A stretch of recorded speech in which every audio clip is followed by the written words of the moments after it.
Okay, so that is really bad right now. It looks like we got about maybe a quarter mile. Nah, it's maybe about a half mile of visibility this morning.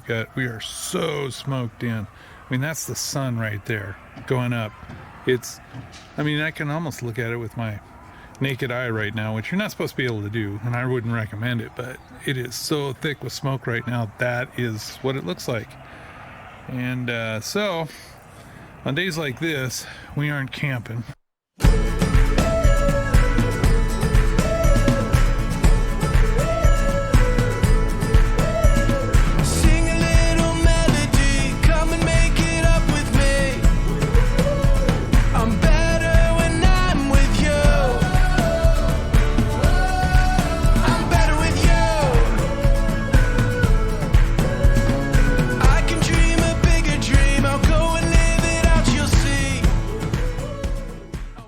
Hi, my name's Dan. This is Potential Adventure, and if you like exploring, hiking, camping, RVing, motorcycling, kayaking, healthy things, food, all those kind of things, if those are the kind of things that interest you, then please hit the subscription down below. We are building a community of people just like you.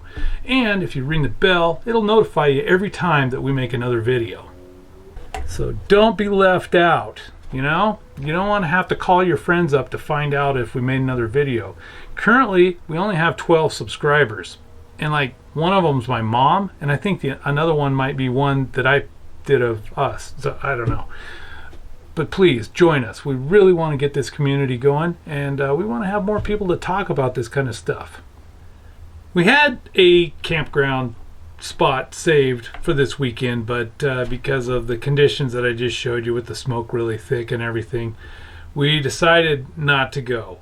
And then we went to another campground that we thought might be in a place where there was less smoke and all that kind of stuff. And this campground was actually a national forest campground run by the National Forest, and we found out upon going there that with the fire conditions right now, roughly half of Oregon is on fire and half of California is on fire, and there's also some fires that are up in Washington. It's just been a mysteriously freakish breakout of wildfires all of a sudden, and it's kind of made it so that the governors of each state have closed down all of the state parks, all of the areas where people would congregate for like camping and you know, just getting away for the day and stuff like that. So all those places are closed, and that's kind of what we discovered. The place we went to is actually just barely over the California border.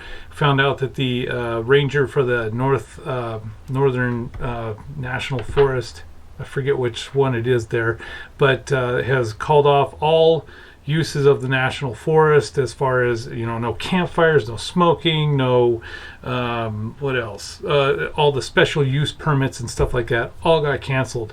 So right now is a good time to just start going back and working on little things within our trailer that so we can be ready for when we can go camping again. It's a good time, you know, as you're out on the road, you always find these kind of things where you say, oh man, I need to work on that, or I need to fix that, or something like that, and you just never have the time or the tools to do it. So now that we're back with the trailer docked next to the house, it gives me the time to go ahead and work over a few things. Today we're going to work on this. Hear that? That's like a bubble. This is wallpaper that's on this wall in the bedroom, and what has happened is we had one of these there. This is one of those Commander adhesive type. That's the adhesive that goes into the wall there. And what the idea was is we didn't want to mar up these walls, so we used this.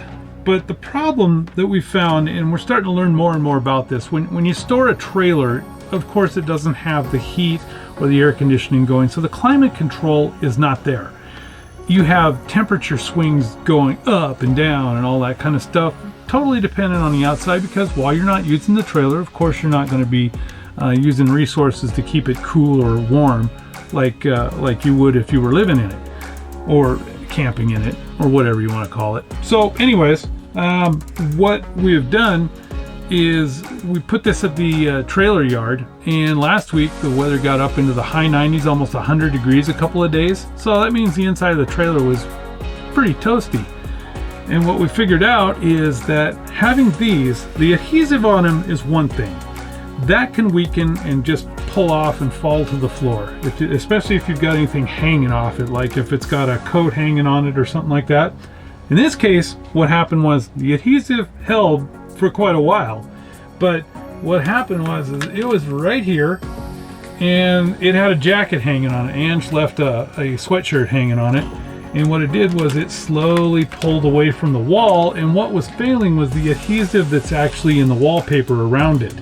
So having weight on that pulled it away from the wall, and eventually it got out to probably like this far, and then the adhesive on the back of the Commander failed. When we showed up, it was down here on the floor. And so what we're going to do is something that you know, when you're trying to find, you want to try not to mar up the walls as best you can, but this is a case where if you seriously want to have something hung up here and it's going to be weatherproof and condition proof, then we're going to need to do something different. So I did what most people would do, and I went on to YouTube and found some solutions there, and this is what I've come up with. These are the parts we're going to need to get today's project done. I've got some tools, and then up in the top here, right up here, that's the actual new hook, and Ange is going to love it because it's actually got 2 hooks on it. But what we're going to use is the rivet gun, and we're going to use rivets to hold it to the wall. It will be very secure, and we shouldn't have this problem ever happen again. So the wall right here is, this is an exterior wall, so it's one of those walls that's a combination of 2 pieces of Luan that sandwich a piece of styrofoam. And Luan itself is just like a really low-grade, lightweight type of board. We could, in most cases, take something like this and put it into it, and then it comes with screws, and you could just screw them into it. But the problem with Luan is it's such a low quality board. It wasn't really, it's only about 1/8 of an inch thick, and it wasn't really meant to have anything hold screw wise with the threads and stuff like that into it. What'll happen is over time they'll vibrate, because we're going to be driving this down the road, and it will vibrate and loosen those threads up, and they'll eventually strip, and whatever's hanging on this will end up down on the floor just like the Commander hook did. So we don't want to do that. We want to use something that's going to be a little bit stronger and act more like an anchor. Now you can't use an anchor bolt in this situation because the wall is only about 1 inch thick, and an anchor bolt needs to be in an area where you'd probably go in about, I don't know, 1.5 inches or 2, and then it will expand and go the other way. So that's not really going to work in this situation too. What we're going to do is we're going to use rivets, and we're going to use this. This is a rivet gun. I think I got this one from Harbor Freight for like, I don't know, 15 bucks. This isn't a real fancy schmancy one. I saw one yesterday at Home Depot. I think it was like $38, but for as much as I use rivets, I really don't need a super fancy gun. I just need one that gets the job done occasionally, and that's what this is. In this case, what we're going to do is we're going to take these. These are rivets. And the way a rivet works, you see how close I can get. You can see the end of this thing has a ball on it. And there's a sleeve right here. That's the part that goes into the wall. And this centerpiece is actually a rod with that ball on the end of it. So what happens is, as you pull back on this, it will pull that ball into the sleeve and expand it and act just like an anchor. And that's what we're going to use. Now the key to this one is it's got more material. These things the sleeve comes in various lengths. This is a longer one that I found works better for when we're using this to anchor into the RV's walls. So that's what's the size on this one? Just for out of curiosity, this is called a grip, and it's called a 1/2 inch grip. So from the base of the rivet to the top edge of it there, that's 1/2 of an inch. And that's a lot of material for it to expand. We need it to be able to expand that out, and the way that this is going to work is we're going to pass this through there. I'm going to have to drill this out, but it will pass through there and then into the wall, and then expand, and it will anchor it to the wall. Now before we do that, I want to do some beauty work on this wall, because see this bubble? This is kind of like, let me see here. This is going to be like cosmetic surgery, you know? This is a big honking stretch mark. That's exactly what it is, actually. The paper has stretched because of the heat allowed it to lose the adhesive, and it's pulled it away, and the weight of the jacket actually stretched the wallpaper out. So what I'm going to do is I'm going to see what I can do to smash as much of it back down as I can. I'm going to take this razor blade and just kind of slit into it.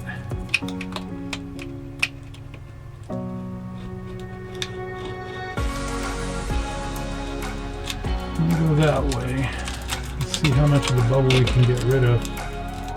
Oh wow, there's a good view of that Luan, that fiberboard type of stuff. Okay, looks like I can overlap it a little bit. Let me put a little slot down here.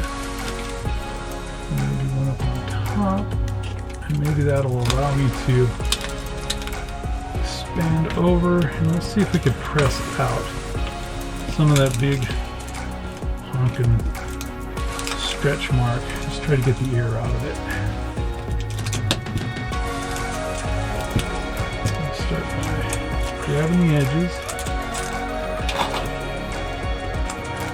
I don't know how well you can see this. I'm just trying to get it flattened back out. Now it's not sticking very well, so I might actually go and get some glue. Try to fix this up a little bit. Let's see, what I'm looking at is this.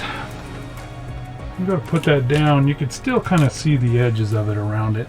I'm going to try to clean it up as best I can, and then we'll get ready to mount the actual hook to the wall. I think I'm going to go get some glue right now. I'm going to go get some glue so I can try to stick that paper back to the wall. Change the camera angle so you can see this a little bit better. So once again, we got this whole area's got air under it now, and it will. I was kind of hoping that the adhesive behind it would re-engage. It's not happening. So what we're going to do is take a little bit of glue. This is my Gorilla Glue, which is my Gorilla Glue wood glue, which is my favorite it's water-based glue.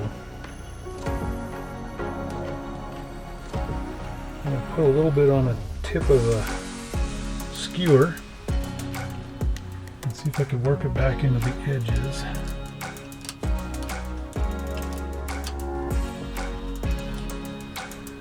Just keep putting little amounts in there.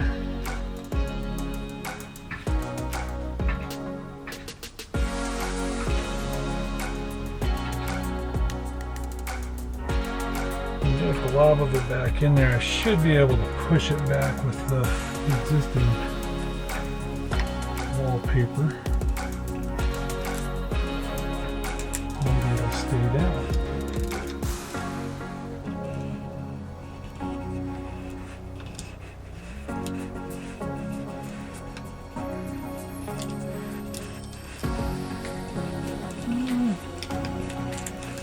Looks like it's kind of working. Keep going.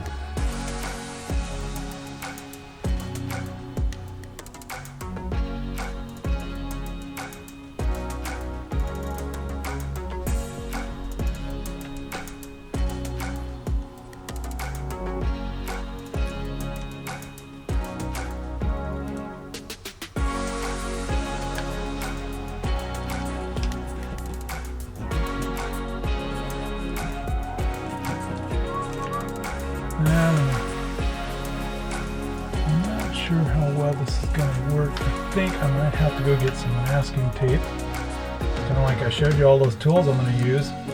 That pile is going to grow. It looks like I almost should go get some masking tape and like tape down like maybe a stick or something that will hold this all flat against the wall. That's what we're going to do. Well, like anything else, when it comes to doing a little bit of how-to work, doing the actual work on the project, my dad and one of his friends showed up while I was right in the middle of getting everything going with the taping and everything, and I don't know, I had to stop, and I couldn't stop because I had glue going, so I couldn't stop the filming and doing that. So what I went ahead and did was I went ahead and turned off the recorder, and came back, and just basically while they were here for a few minutes, I pretty much staged it all up the way I wanted to do it.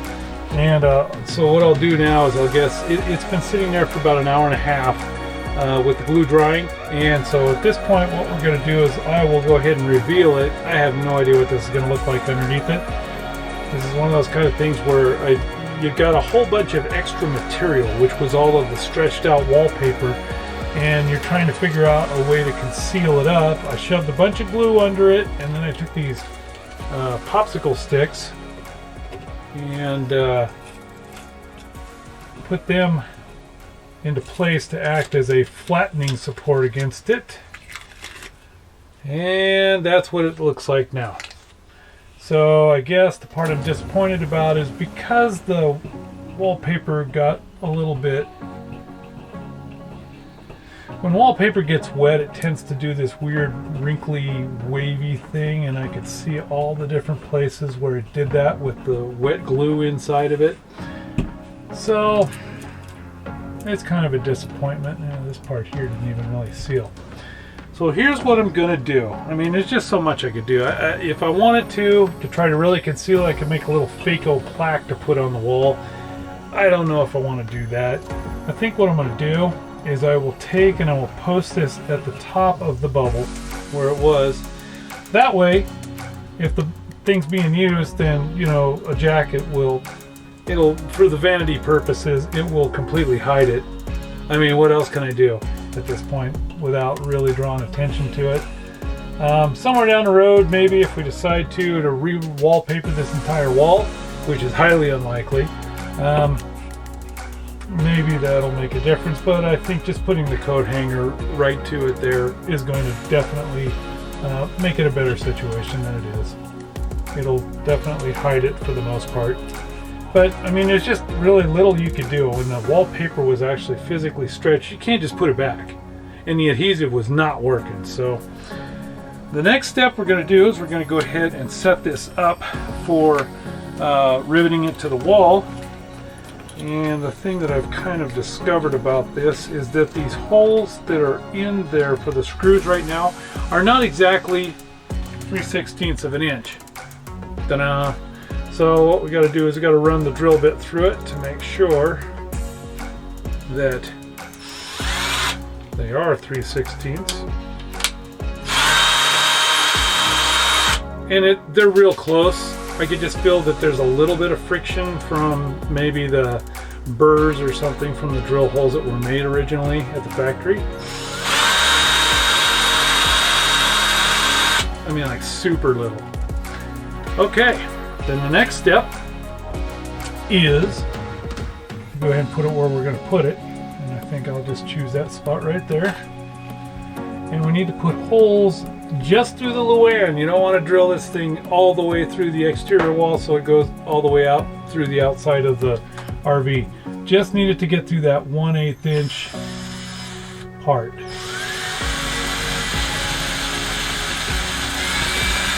And that's all it took, just a little push like that. Alright, so what I do with this one now is we're going to go ahead and insert, this is one of those rivets, it's going to go into here. See, it passes through all the way now. And we're going to take that and put that into the hole in the wall that I made. Pushed all the way up into there.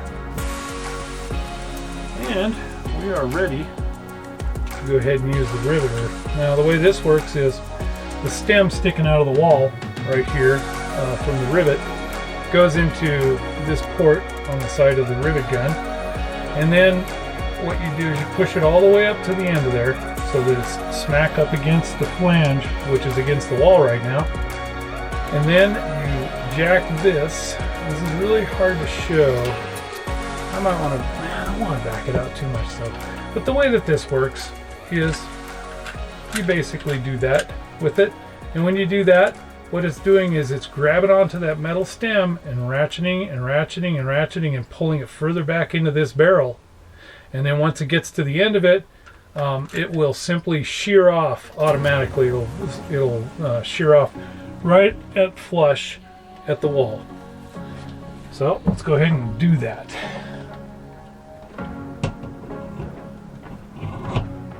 Okay, so it's in place. I'll go ahead and start pumping it. And you gotta keep going.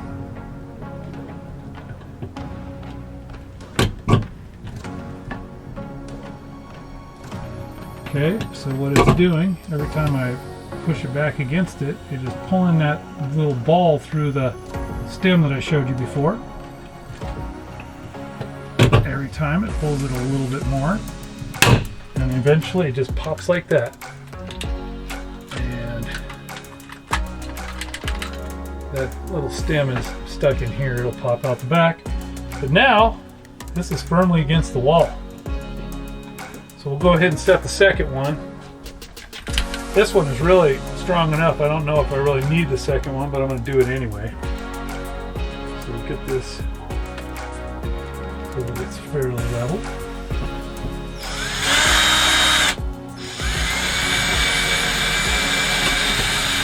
Okay, just passed it through that 1/8 inch Luan. I am so sorry about this, but I just screwed up. I thought I was recording as I set the second rivet in there. It's now in place. I'm sorry. I thought it was recording as I did the whole cranking down of the thing again. So basically it was a repeat of the previous rivet that I put in, but now we can see that it is all in place. The second rivet's there, so we'll go ahead and put the little cool vanity cover that they sent with it. And it just goes in there and wow, that was easy. That was too easy. Okay, so now it is complete. So we've got a double hanger here now. Time for the ultimate test. Dun, da, da, da. There we go.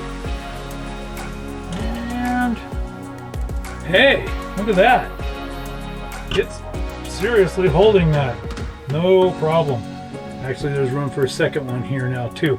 So this is what works for us as far as replacing hangers that are going to have weight on them while in warm times. So thanks for stopping by today, and I got one last thing I want to show you. This is really cool. I'm not going to do a video about this. I'm just going to show you what I did, and maybe this will be useful to you. I'm always looking for ways to improve the RV so that we can just making it easier to live for the stupid and nuisance things. Check this out. Yeah. Huh? You ever have problems with this taking up room and you don't know where to put it? These covers for your sink? Yeah, check this out. There you go. Expanded your cupboard space just slightly. You've got the open sink now, and you don't have to find a place. We were just taking and throwing it over here or on the couch or something. It was always in a place that was driving us crazy. So this is really nice to have this.